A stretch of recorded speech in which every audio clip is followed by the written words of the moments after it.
Live from VentureX Studios, it's JP, Kathy, and the crew. Good morning. It is definitely Wednesday morning. We are excited you have joined us. We're going to jump right in because, as you can see, we are running a little bit behind. And we're already a mess. It's been Friday all week. And I love watching the thing go behind the board doing this. He's like, oh, what are they saying it's now? like there's electricity going on there. And then Kathy, of course, she's worried about the FCC. Oh, no. I just use the know word it's fart, and she goes, it's just not very ladylike mixed company discussion. I don't know how it isn't. But and Dr. Goods, how do I always get in the middle of these? It's like she's the parent saying, I'm going to separate you two. So let's jump right in. We've got Ask Dr. Be Good with us. It's live with us on Sundays at 8 o'clock right here on the JPK Broadcasting Network. And so, Dr. Be Good, what do you have for us from a pub ed standpoint? Well, you guys know my love of science, right? I talk about going on science walks with my 4-year-old, almost 5-year-old grandson. And a headline caught my eye, and it said, latest science scores are out. The news isn't good for schools. And I thought it's not good for kids then either. But, and you all are familiar with the NAEP test. That's sort of the national assessment that they give every 4 years. Right. Yes. What they're finding is that the 4th graders, the 8th graders, and the 12th graders that they tested in science, 4th graders are not growing and actually falling back a little bit, and the 8th and 12th graders are flat. It means they're not growing.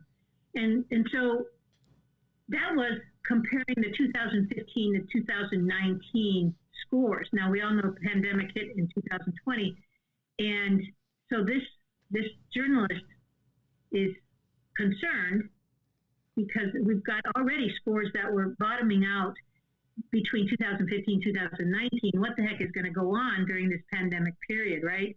And that really caught my eye because science is the foundation of everything. And in a lot of respects, even math, because you use a lot of math in science, right? And so making sure that we as parents and as educators continue to remember how to integrate science into our world should be part of our work.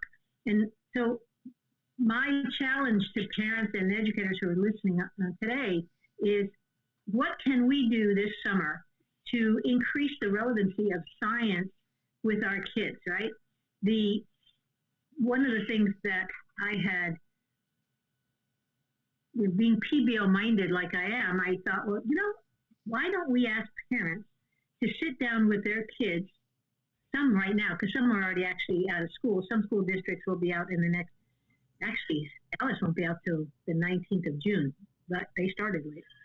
But why don't you sit down with your kids and say, we're going to do a summer project. And our summer project is we're going to sit down and talk about our summer eating, including snacks, and how can we approach summer eating from a nutritional standpoint, from a budgeting standpoint, from a shopping standpoint, recipes, and then actually implementing that. And I think that would be a very, very good use of time. Think about parents sitting down with their 7 and 10-year-old kids, and it could be even 5, even 4-year-olds can take part in knowing and sharing what they like as far as their eating habits and what's good to eat and what's good for you and so forth. What tastes good versus what's healthy. All of those chats that can come with talking about food. And then we go and look for coupons after we've decided what our meal's going to be for this week, what our snacks are going to be. We look for coupons. We show the kids the grocery store apps and what coupons, is there any coupons that go with our food shopping list that we've created from our recipes. And maybe if we can even do some nutritional value on some of that so that we can, again, have that total science environment, but talk about relevancy, right? And then talk about the calories versus exercise and how can we get more exercise into our world this summer. And we've had really 2 school years impacted by this pandemic. How can we dust ourselves off and move forward sort of healthier and happier with understanding science better? What do you think of that idea? I love it. I think, I'm hearing these reports and I'm looking at a lot of medical things out there. For example, they're saying women over the age of 50, fatty livers are becoming a real big issue from the pandemic. And you're looking at kids, and these are kids who, my goodness, if I've got little kids, they're out rolling in the front yard or backyard, rolling around in the dirt when the sun's shining for a specific amount of time every day, and they're going out, you've got free hiking trails everywhere. That physical health, and you cannot separate physical health and mental health, and you've got to have both of those components. And the three of us have talked at length about the fact that from the pandemic, we haven't even seen the tip of the iceberg as far as the mental health crisis goes. And a lot of that ties back into all of this you're saying, which goes back to physically taking care of yourself. And I love the kids at a young age being in on planning meals, because those are kids who go off to college or trade school or whatever they do and they leave their parents' home, and they know how to plan a meal. They're not just saying, oh, a bag of chips, oh, that'll work. Well, one of the things that as a parent, one of the things to get your child engaged in cooking, you have to do different things. Yes. And to try to make it methodical and I think too detailed. Structured, you mean? Yeah, it could be rough for them. So with Katerina, she was a reporter and I was a famous chef, a French chef. Of course. And then we would switch roles. Then I would become the reporter and she would be the French chef. And we started that when she was 7. Yep. And so it was hilarious because I had a little step stool that she would step on when we were cooking spaghetti sauce, because we would make our spaghetti sauce homemade, right? From fresh tomatoes and fresh onions and peppers, whatever we would put in it. And so she would get up there, get her little hat on with her little wooden spoon, and she would just start trying to talk in French. And we would make words up, So we were able to include the science of measurement and the science of what goes to get what's bitter, what isn't bitter, with spices, because you would use fresh herbs and spices. And so you can make it a lot of fun. Oh, yeah. So invest some time and heart into it before you go to your kid and just go, hey, we're going to the grocery store, dude. So learning can be fun? What? And that's why I was talking about it being a project, a family project, where you don't have to do every single piece of it, study, recipes and the nutritional value and the caloric value and all of that every time. But weaving those in so they know how to do it is, I think, an important life skill that, it's also good science and so forth. So other things to do would be to, of course, the easy go-tos, the museums. And museums can be expensive, but they also have once a week, they'll have a lower rate. And you have your kids, if your kids are old enough to go online and research when the cheap days are to go to the zoo, to go to the Perot Museum, to go down to Clyde Warren Park. I don't know how much you know about Clyde Warren. It's a fabulous great place. Park that's literally over a highway, and they have different events there. They have splash pads. You can go in your bathing suit.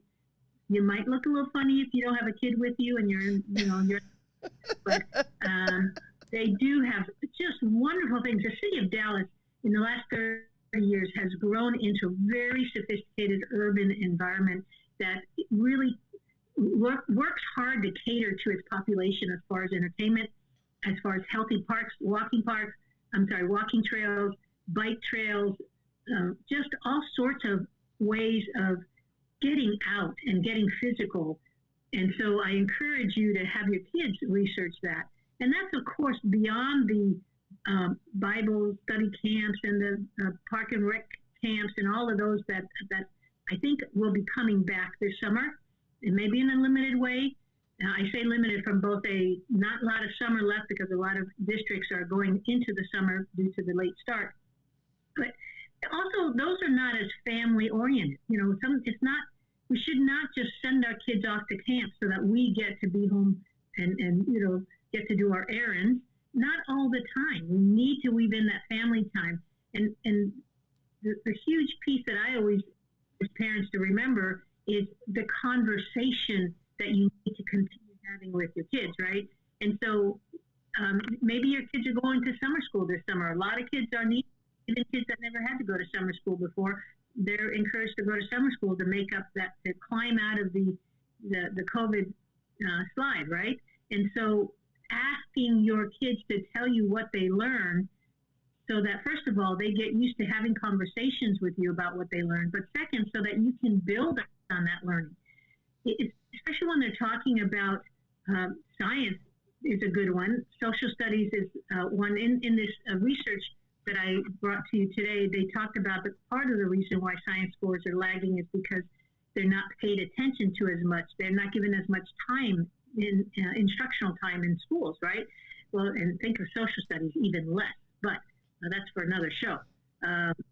But if we could be that science coach that takes the learning that's happening in school and builds on it at home in relevant manners, if they're talking about camouflage, then we go on a science walk and we look animals and insects are camouflaging themselves from predators, right? And so we build on that constant instructional learning that's happening, and we're having conversations with our kids, and we are doing a lot of social emotional stuff all at the same time.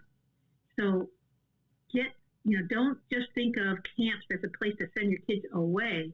Look for opportunities to also build that family time together by being outside, by cooking together, by being silly together.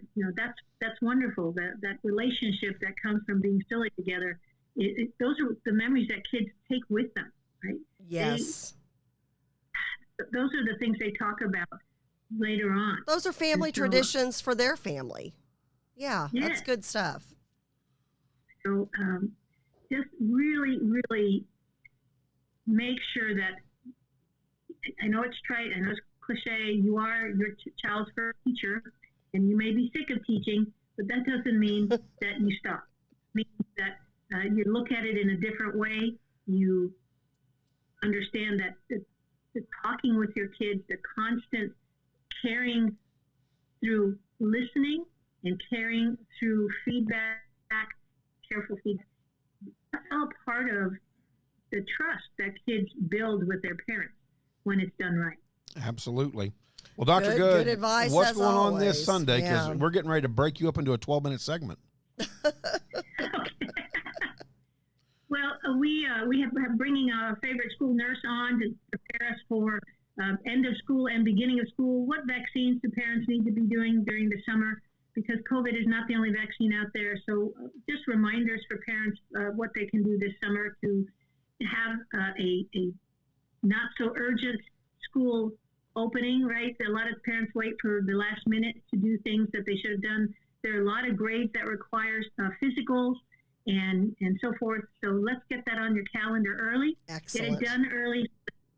That's not something you have to think about the week before school starts.